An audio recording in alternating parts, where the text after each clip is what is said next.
time for some air hike, baby! Welcome back to part 3 of Devil May Cry 3. But today we will continue our climb up, but we've got a new weapon we'll be acquiring soon, as we see the gatekeepers on the mission screen. This cutscene here I don't mind talking over because it's basically an enemy introduction just with Jester commentating it for you. Jester makes out that by destroying that he released him out on the world, but I don't necessarily know how much that is true, if I'm honest. I think like he was already kind of free to roam around and do whatever he wanted, and he kind of, you know, played along for his own gain there. But these enemies, the blood gargoyles, don't use your sword like Dante's using in this cutscene, because they split in half if you use your sword, so you end up with just more work to deal with. Just shoot them and they'll solidify, and then you can whack them. Also, if you're looking for the number 5, you're looking at it. It's the blood stain on the wall. See? That one's one of the more obvious ones, that you can still see it in the background. So if you shoot them, they'll solidify, and then they're a free kill. Just be wary that any attack that knocks them back is likely to start making them try and escape again, because they will try and escape from their stone imprisonment after a brief while. Not that you can blame them, it's guaranteed death if they stay in it. Once you kill the first wave, the second wave will spawn in with a big one instead.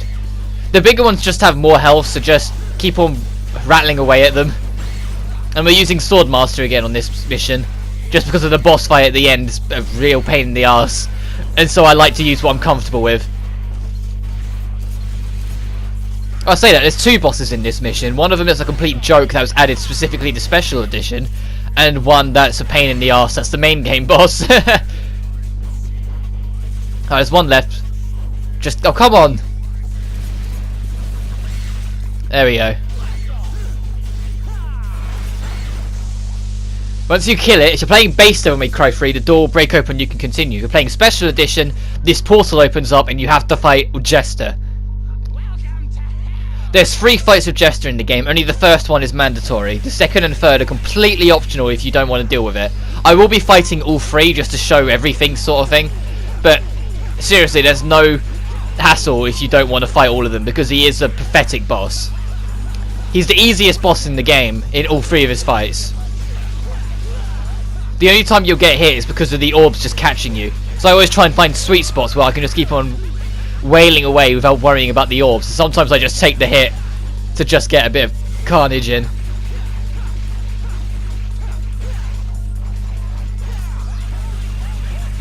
And I guess a little bit of a story. This is actually my second recording. It's the first recording I died to the boss. I've never been consistent with the boss at the end of this mission. It's not straight up my kryptonite. It's not. I really do enjoy the fight. I've just never been particularly brilliant at it. And today just happened to be one of those days I got caught with it on my first run. But in saying that, if you're hearing this, I do it. There's a 10 attempt, so spoilers. If you're not hearing this, then well, I'll be telling you why it's my 3rd or 4th or whatever attempt.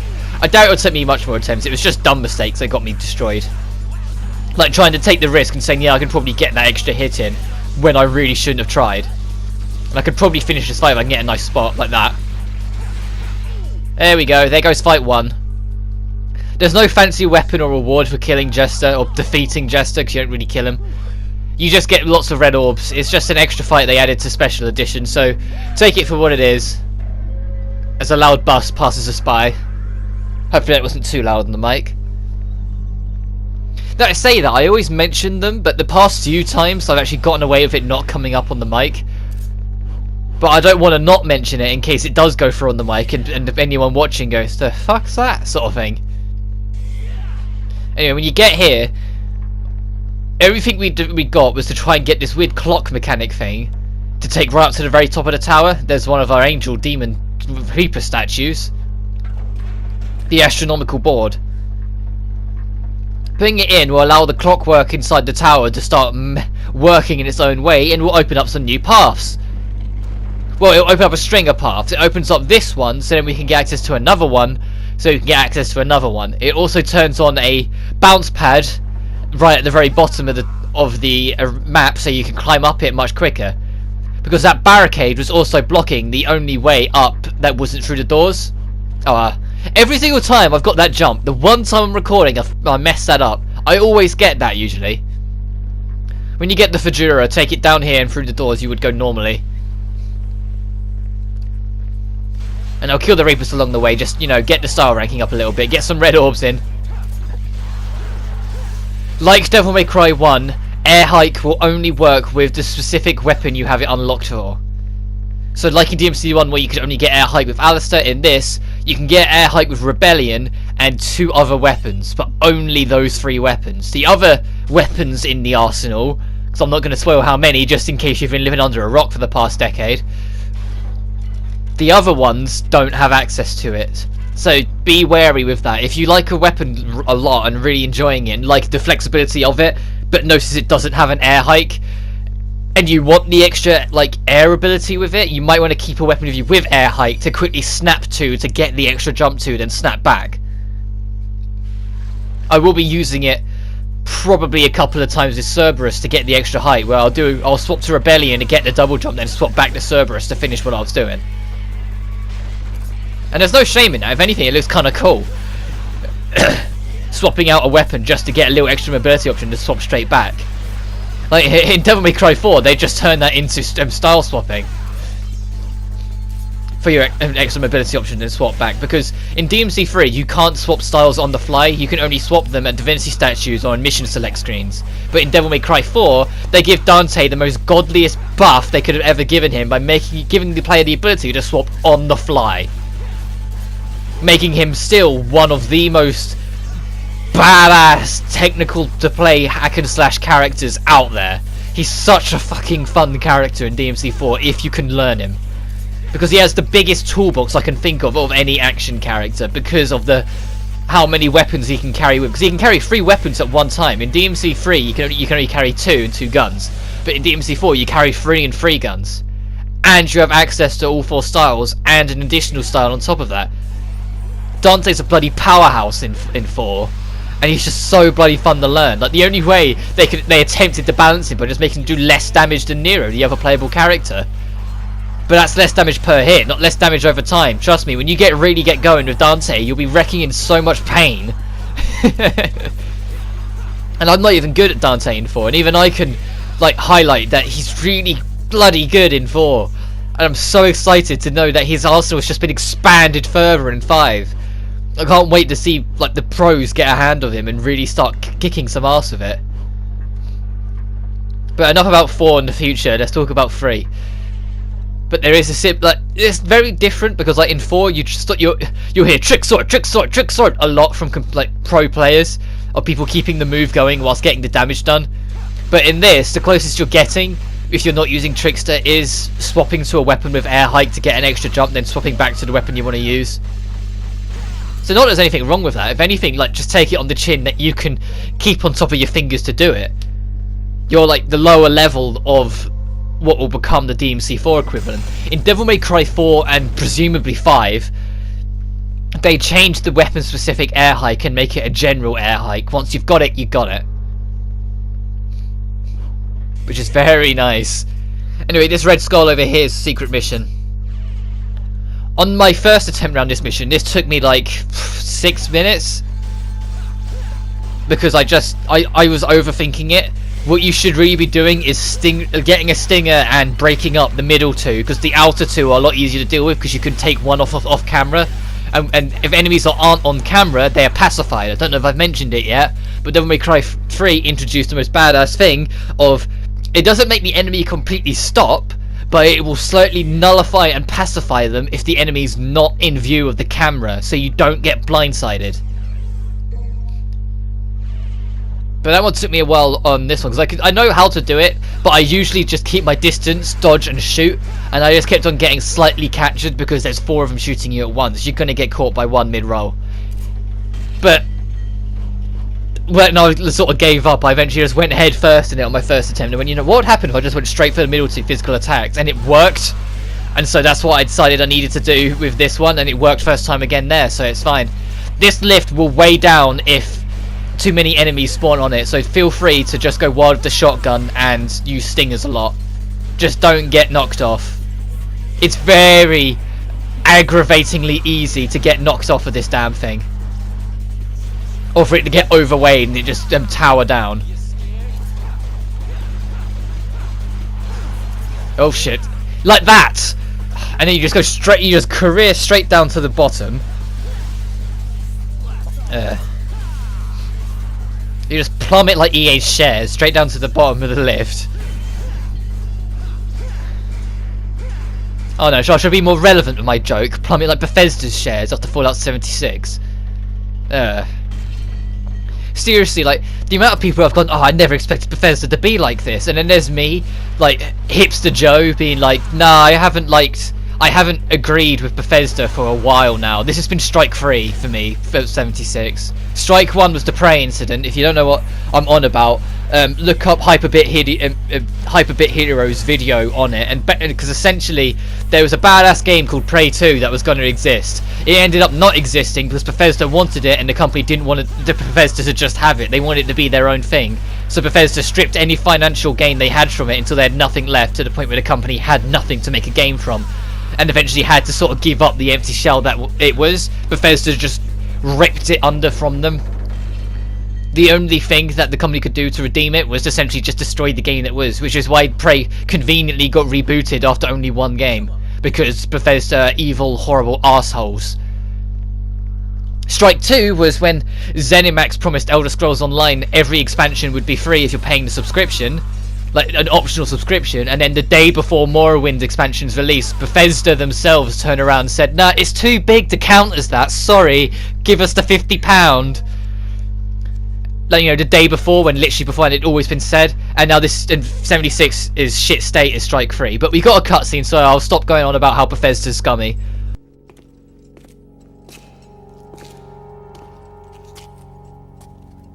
Look, brother, it's been ages, but we finally have company. I see that. We must entertain our guest. You're right. We have to be gracious hosts. What should we do?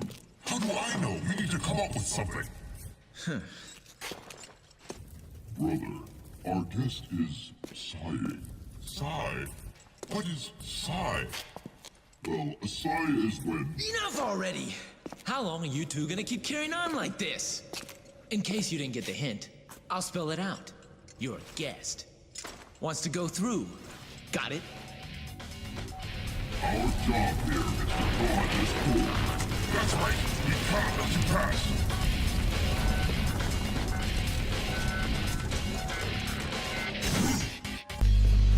Right, this one's Rudra, the red one's Agni. This is our bosses. And I've never been consistent with these guys. I know the idea and I know what I should be doing, but I just always get caught in odd moments.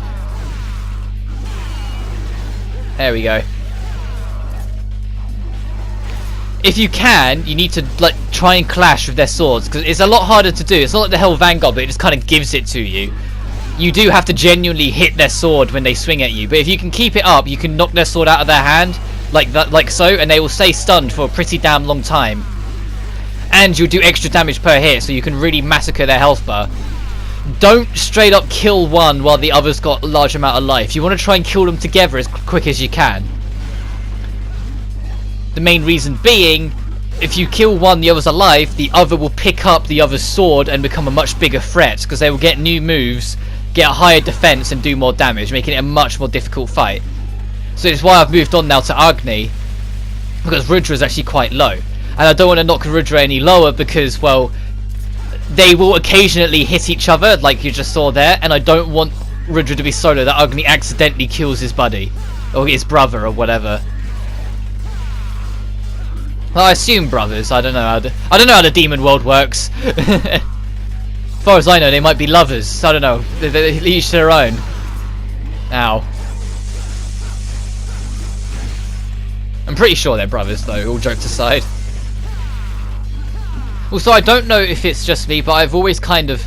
Yeah, I'm going to use a Vitality Star to heal myself up, but I've always just kind of felt like it does extra damage to use Cerberus on Agni, because he has like a physical like body reaction to Cerberus. Like, you see the ice like go off him, like freeze on him and then break, which doesn't happen when you use it on Rudra. So it's why I always just come to the assumption, like every time you try and see me hit him properly, I swap to Cerberus to try and see if I can get the extra damage out. But I don't think this game adopts Devil May Cry 1's elemental weakness system of enemies are weak to electric and fire, but it might do. It still amazes me to this day how little people know about the critical hit system in 1 and the weakness system in 1. Especially when sometimes it's quite easy, like the Frost, they're made of ice, use the fucking fire weapon, oh look, they're dead. So I'm being careful now because like Rudra's very close to death. I could probably just shoot the shit out of them for the rest of the fight, to be honest, because they're so close to dead. Look at them, there's nothing left, I can just shoot them. Well, okay. Not entirely sure what happened there, but they're both dead, so whatever. Wait! Yes, wait! We have been waiting for a long time! Yes, a very long time. For someone stronger than us. Someone who can control us. My name is Agni. And my name is Rudra. You shall take us with you. We could be a great help to you. Okay, but on one condition. What is it? Name it! No talking. Fair enough. As you wish.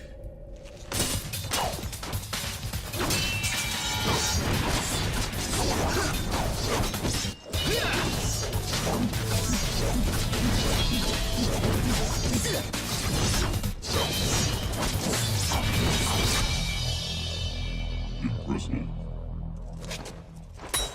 No talking. Good. And now we get Agni and Rudra, the twin swords, which have slightly shorter range than Rebellion, but it's two swords. So it's a very attractive choice, and it also has air hike on it, so you can have air hike on two weapons if you so want to. I'm not going to waste the points because I can just swap to the weapon to Rebellion to use it, since I'll more often than not keep Rebellion on me. And I don't think I did too bad on that mission. Yeah, I'll probably only get an A because I used an item, but yeah, that's pretty A-ranky looking to me. But yeah, I think I'll do alright. I can only see myself getting a B on like a couple missions, and that's it. I don't see myself getting C's and D's. I don't think at all I'll get either of them. I'm like better than that. This cutscene I'll talk over because it's just showing that our mysterious extra lady that's wandering around the tower is also exploring her own pace and having her own hurdles. And it's supposed to show that she can kick some butt, but when she uses the giant rocket launcher on her back, this is the first of only 2 times I can think of she actually correctly hits her target, and it's the fucking floor. Because the first time we saw her shoot, she shot at Dante and straight up missed. Like, she tries to make out that her and her giant rocket launcher are complete badasses, and she's kind of shit. Now don't get me wrong, she is powerful and she is badass in her own way, but she can't shoot that rocket launcher for shit. She just thinks she can. Like, she can use everything else perfectly fine, but the cleaner Anne prefer for like one of only 2 times I can think of she hits her target. Take a shot every time she misses.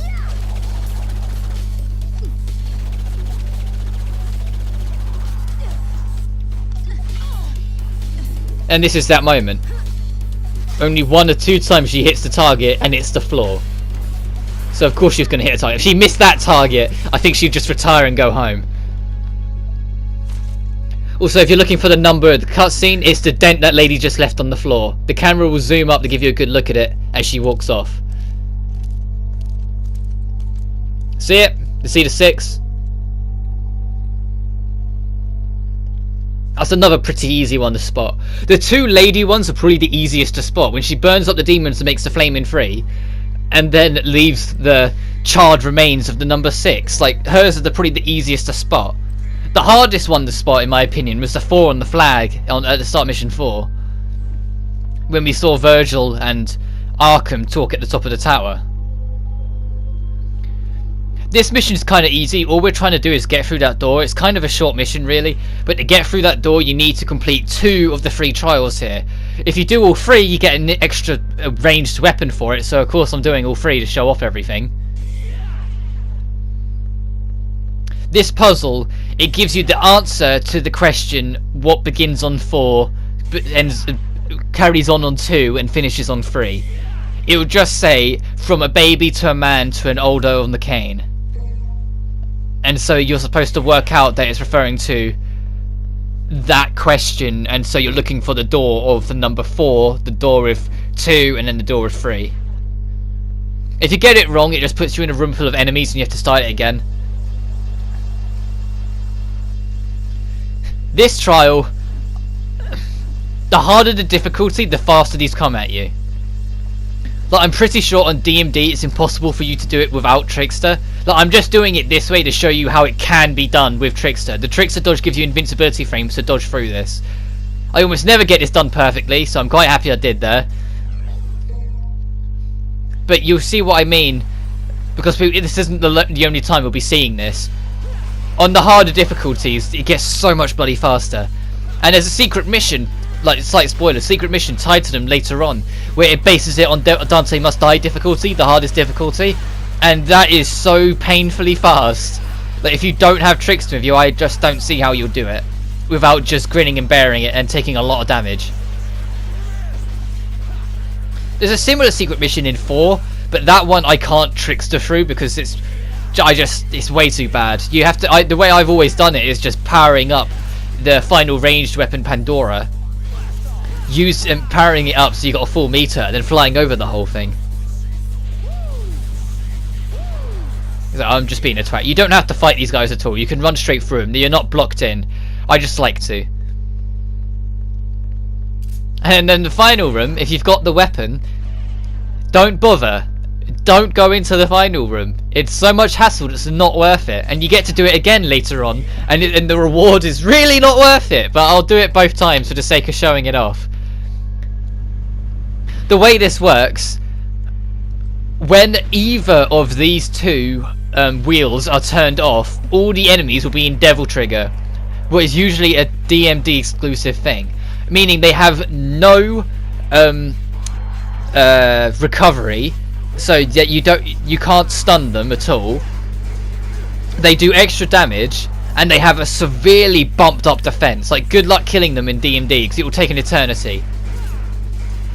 To be honest, the DMD in this mission, like not the DMD, the enemy having Devil Trigger in this room specifically, is actually kind of different to the actual DMD difficulty version, because it bumps up their defenses far more than it does in DMD. And the reason why is to just make it something that they want you to prioritize. It wants you to make the effort to make sure you do that first, because otherwise you're not doing any real damage. It reminds me kind of Devil May Cry 1's DMD, where it was kind of a race to get as much done before DMD, because you knew it would take an eternity if you left a lot left. Like, a lot was left behind. Like, I didn't really think that sentence through before I said it, but Also on harder difficulties, like if you do tackle this room on DMD, it might be worth just not worrying about the switches, because you leave yourself so open when you try and hit it. You know, it wasn't my intention to keep on stingering him. I was just trying to make the distance, and I was like, oh, I'll just quickly stinger him. Oh, he moved to... I was hoping I'd get him stuck in a corner so I could sting it and then continue it into something. It's the same even with these guys. It's in D&T. It takes an eternity of bullets before he finally detonates. I'm kind of waiting for that one to turn off, but I can do a little bit. You can't actually... I take that back. You can stun them. They just won't stun for long. Like, like, every enemy still has like an override. Like, if you whack them around too much, eventually they'll just recover. Something that they kind of remove in 4. Like, I say kind of because some enemies will make more of an effort to make a hard recovery than others. But it always feels like if you really know what you're doing, you can keep them in the air until the end of their life. Whilst in this, it's not always as easy as that. Sometimes the game will just say enough's enough and will give them the recovery and give them a few invincibilities that they don't deserve, especially with boss fights. 4 does it with the boss fights still as well. If you want an easy time of this, get a weapon and jump up on that little platform there. The enemies will really struggle to ever hit you, and you can just shoot until you win. It will just take an eternity because reduced damage and you're using your guns. Like, what more do I need to say? It will take like half an hour. And that'll be on easy, let alone like DMD. Like, God, can you imagine how long that'll take on DMD? Next time I've got really nothing else to do, I'll actually try that and get back to you on how long that takes.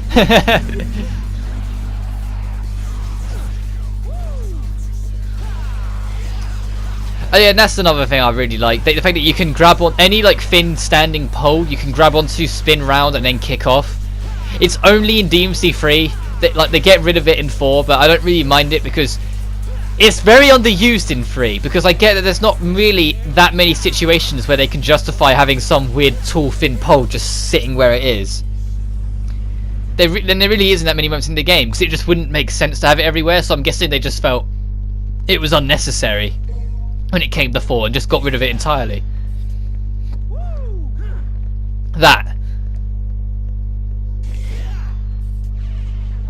I'm trying to fight off hiccups. I've just had like a good morning meal before I came upstairs and immediately recorded this. And I've been talking non-stop and the hiccups are trying to fight. I think I've got them away. I think I'm safe.